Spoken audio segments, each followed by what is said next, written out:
தமிழகத்தில் நடப்பது செங்கோல் ஆட்சி அல்ல, கொடுங்கோல் ஆட்சி. திமுக தலைவர் கலைஞர் கண்டனம். இருண்ட ஆட்சியை அகற்றும் வல்லமை திமுகவிற்கு உண்டு என்று கலைஞர் உறுதி.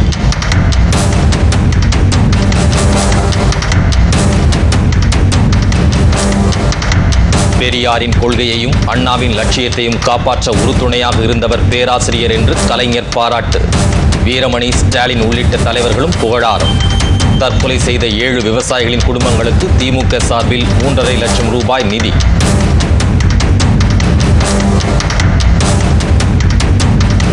குஜராத், இமாச்சல பிரதேசத்தில் ஆட்சி அமைக்கப் போவது யார்? இன்று வாக்கு எண்ணிக்கை. நண்பகலுக்குள் முடிவு தெரிந்துவிடும்.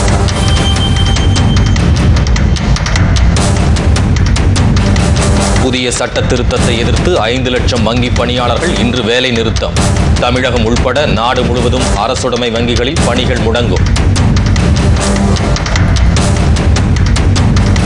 வணக்கம். தமிழகத்தில் நடப்பது செங்கோல் ஆட்சி அல்ல, கொடுங்கோல் ஆட்சி என்று திமுக தலைவர் கலைஞர் கண்டனம் தெரிவித்தார். தமிழக விவசாயிகள் தண்ணீரும் கிடைக்காமல் மின்சாரமும் கிடைக்காமல் வதைப்பட்டு வாடுவதாக அவர் குறிப்பிட்டார். தற்கொலை செய்து கொண்ட விவசாயிகளின் குடும்பங்களுக்கு 3.5 லட்சம் ரூபாய் நிதி உதவியையும் வழங்கினார். திமுக பொதுச் செயலாளர் பேராசிரியர் க. அன்பழகனின் 91வது பிறந்தநாள் விழாவை ஒட்டி மாபெரும் பொதுக்கூட்டம் சென்னை தங்கசாலை மணிகூண்டில் நடைபெற்றது. பல்லாயிரக்கணக்கானோர் கலந்து கொண்ட இந்த கூட்டத்தில் உரையாற்றிய திமுக தலைவர் கலைஞர், இந்த பொதுக்கூட்டம் பேராசிரியரின் பிறந்தநாள் விழா மாநாடு போல நடைபெறுவது மகிழ்ச்சி அளிப்பதாக தெரிவித்தார். பெரியார், அண்ணாவுக்கு பிறகு திராவிட இயக்கத்தின் லட்சியங்களையும் கொள்கைகளையும் பரப்ப தமக்கு உறுதுணையாக விளங்கியவர் பேராசிரியர் என்று கலைஞர் புகழாரம் சூட்டினார்.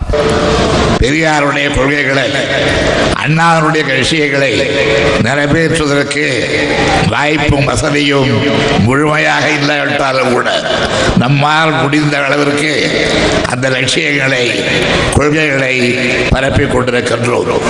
அப்படி பரப்புவதற்கு என்னை பொறுத்தவரை பேரறிஞர் அண்ணா அவர்களுக்கு பிறகு, தந்தை பெரியார் அவர்களுக்கு பிறகு, என்னை பொறுத்தவரையிலே திராவிட இயக்கத்தில் பெருந்துணையாக எனக்கு இருப்பது நம்முடைய கழகத்தினுடைய தலைவர்களே ஒருவரான பிறந்தகை பேராசிரியர் என்று சொன்னால் அது மிகையாகாது. காவிரி தண்ணீர் கிடைக்காமலும் மின்வெட்டாலும் விவசாயிகள் வதைப்பட்டு வாடி 7 பேர் தற்கொலை செய்து கொண்ட நிலையிலும் காவிரி பிரச்சினை தொடர்பாக தமிழக அரசு இதுவரை அனைத்து கட்சி கூட்டத்தை நடத்தவில்லை என்று அவர் குற்றம் சாட்டினார். ஆனால் கர்நாடக அரசு பலமுறை அனைத்து கட்சி கூட்டத்தை நடத்தியதையும் அவர் குறிப்பிட்டார். தமிழகத்தில் செங்கோல் ஆட்சி என்ற பெயரில் கொடுங்கோல் ஆட்சி நடைபெறுகிறது என்றும் கலைஞர் குற்றம் சாட்டினார். காவிரி தண்ணீர் பிரச்சனைக்கு நாம் பேசாத கூட்டமில்லை, எழுதாத ஏடுகள் இல்லை, அறிக்கை விடாத நேரமில்லை. இவ்வளவு இருந்தும் கூட இதுவரையிலே இங்குள்ள எதிர்கட்சிகளை மதித்து,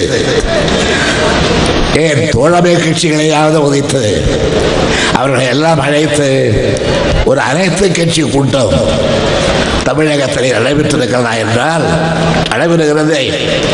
மாவட்ட ஆட்சித்தலைவர்கள் கூட்டம் நடைபெறுகிறதே. காவல்துறை அதிகாரிகள் கூட்டம். விவசாயிகள் கஷ்டப்படுகிறார்களே, இதற்கு கருணாநிதி என்ன செய்தார் என்று கேட்டார். கருணாநிதியினுடைய பகுதி தான் அந்த பகுதி, டெல்டா பகுதி. நான் இல்லை என்று மறுக்கவில்லை.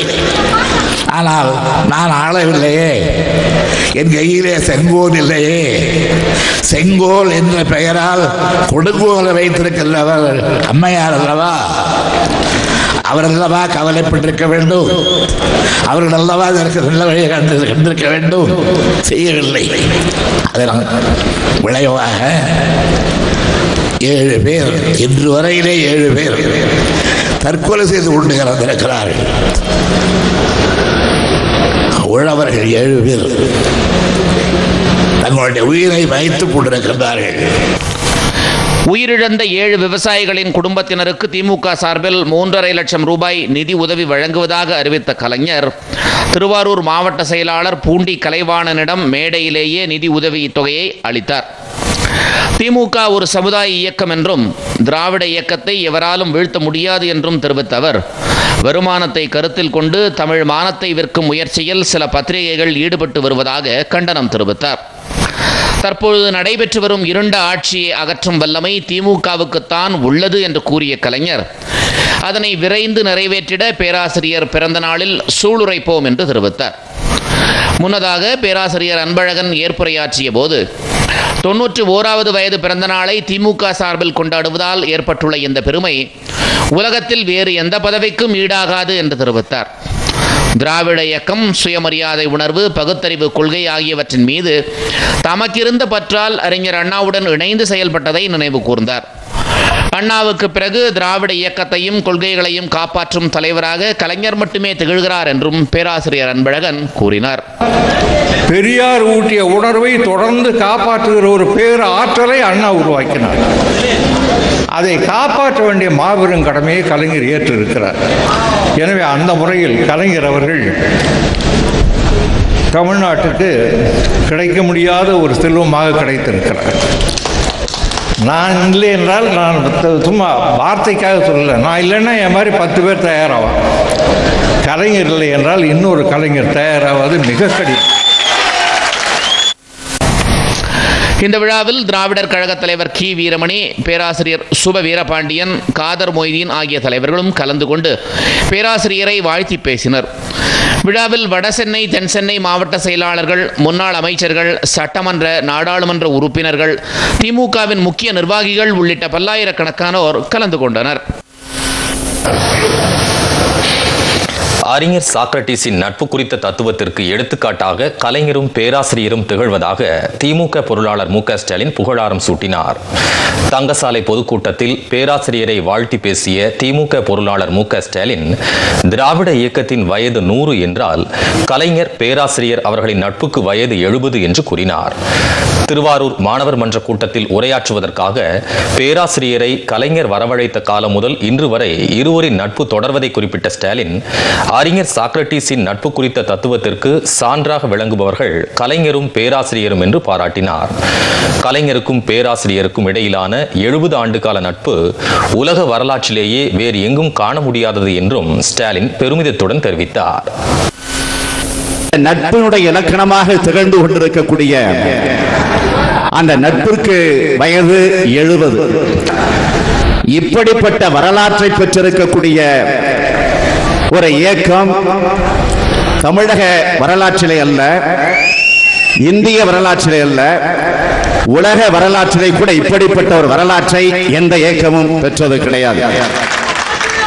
ஆக அப்படிப்பட்ட இயக்கத்தில் அவர்களோடு இணைந்து அவர்கள் கீழ் நின்று பணியாற்றக்கூடிய வாய்ப்பை நாமெல்லாம் பெற்றிருக்கிறோமே, இதைவிட பெருமை நமக்கு எதுவும் வந்து சேர்ந்துட முடியாது. தமிழகத்தில் நடப்பது ஆட்சி அல்ல, காட்சி என்று கூறிய ஸ்டாலின், கொலை, கொள்ளை, பாலியல் வன்கொடுமைகள் நடக்காத நாளே இல்லை என்ற நிலையில் நாட்டிலேயே தமிழகத்தை முதலிடத்தில் கொண்டு செல்வேன் என்று மாவட்ட ஆட்சியர்கள் மாநாட்டில் ஜெயலலிதா பேசியிருப்பது கேலி கூத்தானது என்று தெரிவித்தார். தமிழகத்தில் அமைச்சர்கள் மட்டுமின்றி IAS அதிகாரிகளும் தொடர்ந்து பந்தாடப்பட்டு வருவதையும் ஸ்டாலின் பட்டியலிட்டார். 100 ஆண்டு கால சாதனை என்று பக்கம் பக்கமாக விளம்பரம் செய்து கொண்டிருக்கிறீர்களே, அவர்களை பார்த்து நான் கேட்பதெல்லாம், இந்த 1.5 ஆண்டு காலத்தில் உன்னுடைய தலைமையில் அமைந்திருக்கக்கூடிய அமைச்சரவையில் இடம்பெற்றிருக்கக்கூடிய அமைச்சர்கள் எத்தனை பேர் நீ மாற்றியிருக்கிறாய்? IAS அதிகாரிகள் மாத்திரம் 25 முறை மாற்றப்பட்டிருக்கிறார்கள். இதைவிட இன்னொரு கொடுமை, சட்டம் ஒழுங்கு மிக சிறப்பாக இருக்கிறது என்று ஜெயலலிதா வாய்க்கூசாமல் பேசுகிறார். இதுவரையில் IPS அதிகாரிகள் மாத்திரம் 30 முறை மாற்றப்பட்டிருக்கிறார்கள். ஆக இந்த லட்சணத்தில் ஒரு ஆட்சி நடந்து கொண்டிருக்கிறது.